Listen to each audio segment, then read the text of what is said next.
एक शाम प्राची टीवी पर सीरियल देख रही होती है। तभी उसकी सास वहां आती है। अरे सीरियल में तो ऐसे मग्न है जैसे आज रात का खाना पड़ोसी आकर बनाएंगे। मुझे पता ही नहीं था आपने अपने बेटे की शादी पड़ोस में भी की हुई है। हैं? मतलब? मतलब इस घर में सारा काम बहू ही करती है, आप तो सिर्फ खर्राटे मारती हैं। अच्छा जी, फिलहाल तो तुम आराम फरमा रही हो, चलो जाओ, ये मेरे टीवी देखने का समय है। आहा, इसीलिए मुझे भगाया जा रहा है। सॉरी, अब तो बिल्कुल नहीं जाऊंगी। प्राची की इस बात पर दोनों सास बहू के बीच रिमोट के लिए बच्चों की तरह छीना झपटी शुरू हो जाती है। इसी बीच श्लोक भी काम से घर वापस आ जाता है। आज मेरी चूहे बिल्ली की जोड़ी किस बात पर झगड़ रही है? अरे तेरी बीवी मुझे टीवी ही नहीं देखने दे रही। अरे तुम्हारी मम्मी मुझे खाना बनाने के लिए फोर्स कर रही है। अरे वाह, ऐसे बेतुके रीजन पर तो बच्चे भी झगड़ा नहीं करते। अरे मुझे कुछ मत बोल, सब इसने ही शुरू किया है। हाँ हाँ, जैसे आप तो बहुत दूध की धूली है ना। अरे बस, दोनों चुप। प्राची जाओ, खाने की तैयारी करो। और माँ तुम छोड़ो, तुम्हें क्या बोलूं, शांति से अपना सीरियल देखो। मुझे दोबारा लड़ने की आवाज सुनाई नहीं देनी चाहिए। इतना बोलकर श्लोक वहां से चला जाता है। उसके पीछे पीछे प्राची भी बड़बड़ाती हुई रसोई में चली जाती है। हाँ हाँ, सासू जी को तो कुछ बोलेंगे ही नहीं, बस मुझ पर ही हुक्म चलता है, खाना बनाओ, जैसे मैं इनके घर में खाना बनाने के लिए आई हूँ। इसी तरह शाम बीतती है। श्लोक और प्राची की सास खाना खाकर सोने चले जाते हैं। प्राची भी बिना कुछ खाए अपना काम करती रहती है। इस घर में किसी को घंटा फिक्र नहीं पड़ता, मैं खाऊं या भूखी रहूं। प्राची कुछ देर के लिए रसोई से बाहर जाती है और जैसे ही वापस आती है, वहां दूध का भरा गिलास देखकर हैरान रह जाती है। फिक्र पूरी है, बस दिखाना नहीं है। प्राची दूध पीकर सोने चली जाती है और अगली सुबह फिर सास बहू का कार्टून नेटवर्क स्टार्ट हो जाता है। ये तुमने ही किया है। अरे अजीब जबरदस्ती है, मैं बोल रही हूँ मैंने कुछ नहीं किया। दोनों ने मिलकर पूरे घर को पागल खाना बनाया हुआ है। यहाँ कोई नॉर्मल इंसान तो रह ही नहीं सकता। इसीलिए अब पड़ोसी क्या, रिश्तेदार भी घर आने से कतराते हैं। अरे सुन बेटे, तू भी चंगा, तेरी माँ भी चंगी, तेरी बीवी भी चंगी, रिश्तेदार। हाँ जी, आपको नहीं पता क्या, गंगाधर ही शक्तिमान है, रिश्तेदार ही। हाँ हाँ, बस समझ गया। कभी जानवरों जैसे लड़ेंगी तो कभी जुगलबंदी करेंगी। भाई मैं आप दोनों के बीच में नहीं फंसना चाहता। सास बहू की इस मनमौजी जोड़ी से परेशान होकर श्लोक वहां से सर खुजलाते हुए चला जाता है। चलो अब मैं भी कीर्तन में जा रही हूँ। इस पर सास जैसे ही कमरे में पर्स लेने जाती है, वहां पर नाश्ता देख मुस्कुराने लगती है और नाश्ता करने के बाद टेबल पर कुछ पैसे रखकर चली जाती है। जाने के कुछ देर बाद सिलेंडर वाला आता है। ओ मोरी मैया, मैं सिलेंडर के बारे में तो बिल्कुल भूल ही गई थी। घर खर्च के सारे पैसे भी मम्मी के पास है और श्लोक से बोला तो उल्टा 4 बात सुनाएंगे। प्राची सोचते हुए कमरे में आकर इधर उधर देखने लगती है। तभी उसकी नजर टेबल पर रखकर पैसों पर पड़ती है और उसका चेहरा चमक उठता है। वह पैसों को सिलेंडर वाले को दे देती है। यह सब श्लोक देख लेता है। अच्छा बेटे, इतना बड़ा घोटाला, सबके सामने मैं तेरी दुश्मन और पीठ पीछे तेरी मेरी यारी। इस पर श्लोक एक प्लान बनाता है और शाम को जब सब बैठे होते हैं तब बोलता है। माँ, तुम दोनों की बहुत लड़ाई होती है, इसलिए मैं सोच रहा हूँ कि प्राची को उसके घर छोड़ाऊं। इससे वो भी खुश रहेगी और तुम भी। अचानक श्लोक की ये बात सुनकर सास बहू शौक से उसकी तरफ देखती हैं। अरे ऐसे कैसे घर छोड़ाओगे, मुझे कहीं नहीं जाना। अरे तुमने बोला नहीं पर मैंने सुन लिया। तुम्हें मम्मी के साथ रहना अच्छा नहीं लगता, मुझे पता है। अरे वो अरे, जब बहू खुद कुछ काम बोले तो वो तुझे सुनता नहीं, और अब जो इसने बोला ही नहीं वो तू समझ गया। जब उसे नहीं जाना तो फिर जबरदस्ती क्यों कर रहा है? अच्छा, फिर आपको मौसी के घर छोड़ाता हूँ, बस अब आप दोनों एक घर में एक छत के नीचे नहीं रह सकती। मैं इस टॉम एंड जेरी की जोड़ी को और नहीं झेल सकता। है? ऐसे कैसे नहीं रह सकते? तुम्हें इतनी दिक्कत है तो तुम्हारा बोरिया बिस्तर पैक कर देती हूँ, लेकिन मम्मी जी कहीं नहीं जाएंगी। बिल्कुल यही सुनना था मुझे। अगर दोनों में इतना ही प्यार है फिर हर वक्त ये लड़ाई का नाटक क्यों करती हो? देखा मैंने कैसे माँ किचन में दूध रखती है और तुम उनके लिए कमरे में नाश्ता रखती हो, और कैसे वो पहले ही तुम्हारी दिक्कत समझकर घर में पैसे रखकर बाहर जाती है। अरे भाई इतना ड्रामा तो डेली सोप में भी नहीं होता जितना तुम दोनों ने इस घर में फैलाया हुआ है।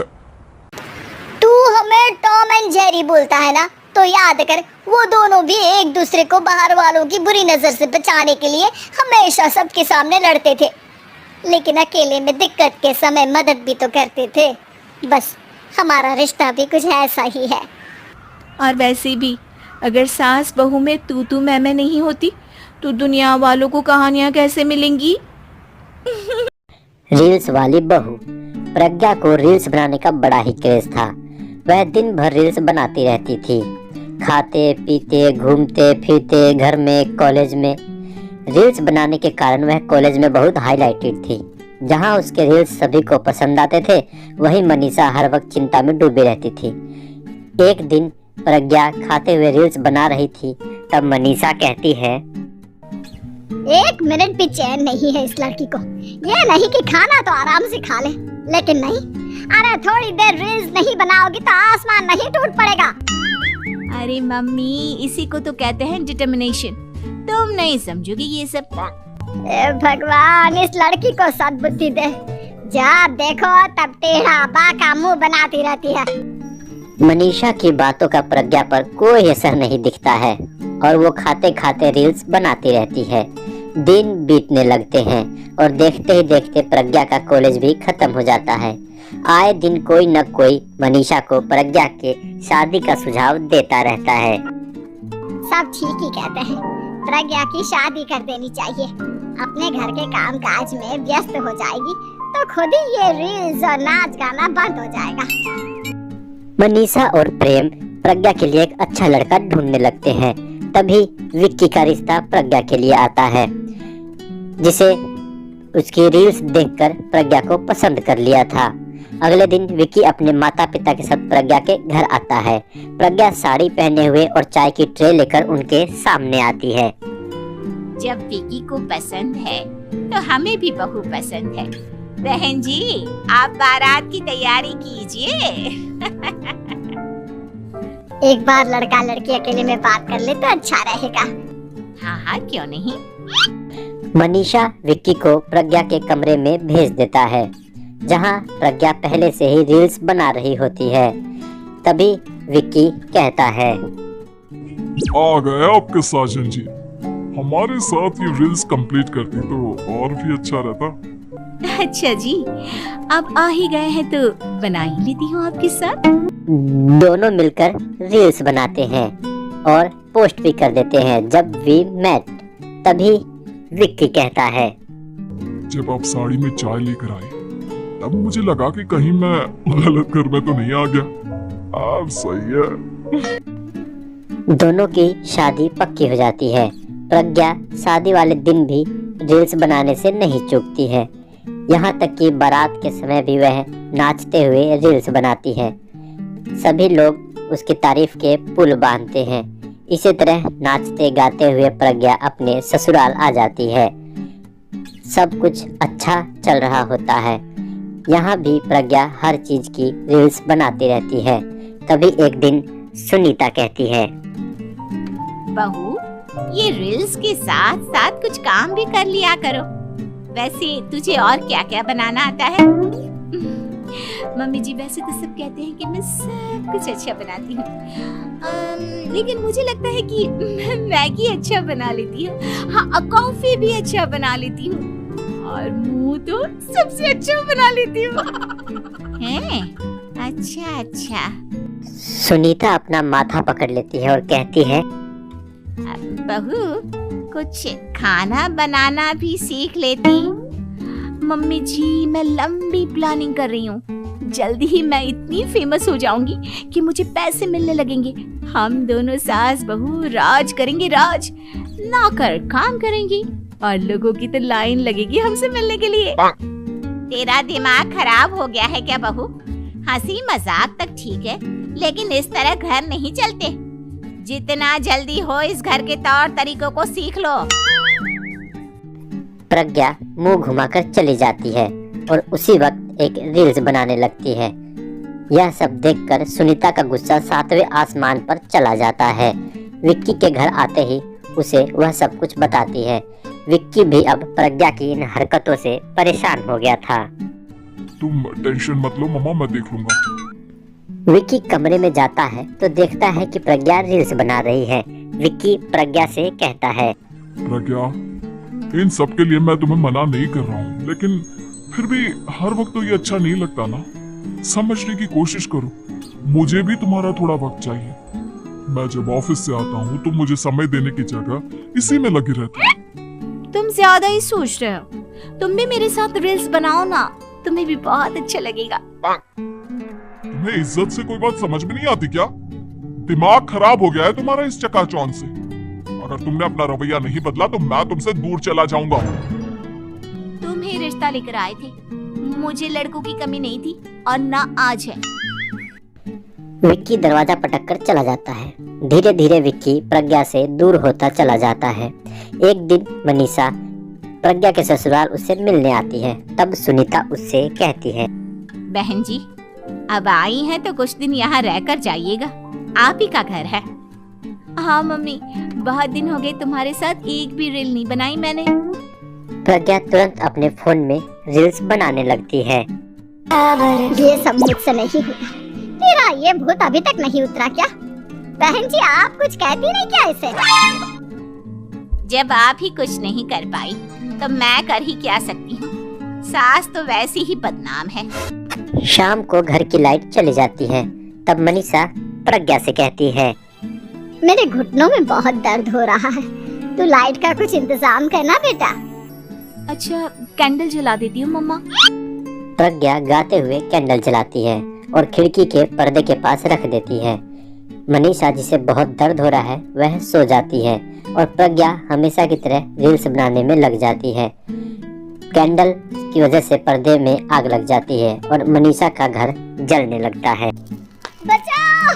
कोई है, बचाओ! सभी भागते हैं और विक्की आग बुझाने में लग जाता है, लेकिन तब तक मनीषा आधी जल चुकी होती है। मनीषा की हालत देखकर प्रज्ञा रोने लगती है और विक्की मनीषा को हॉस्पिटल ले जाता है और एडमिट कराता है। तभी विक्की प्रज्ञा को कहता है, देख लिया ना, तुम्हारी इस नाच गाने की वजह से आज तुम्हारी माँ की जान जाते जाते रह गई। अब पता नहीं तुम और क्या चाहती हो। तभी डॉक्टर कहते हैं, इनकी हालत बहुत नाजुक है, आधे से ज्यादा जल चुकी है। प्रज्ञा मंदिर में जाती है और भगवान के सामने जाकर कहती है, भगवान, मेरी माँ को ठीक कर दो।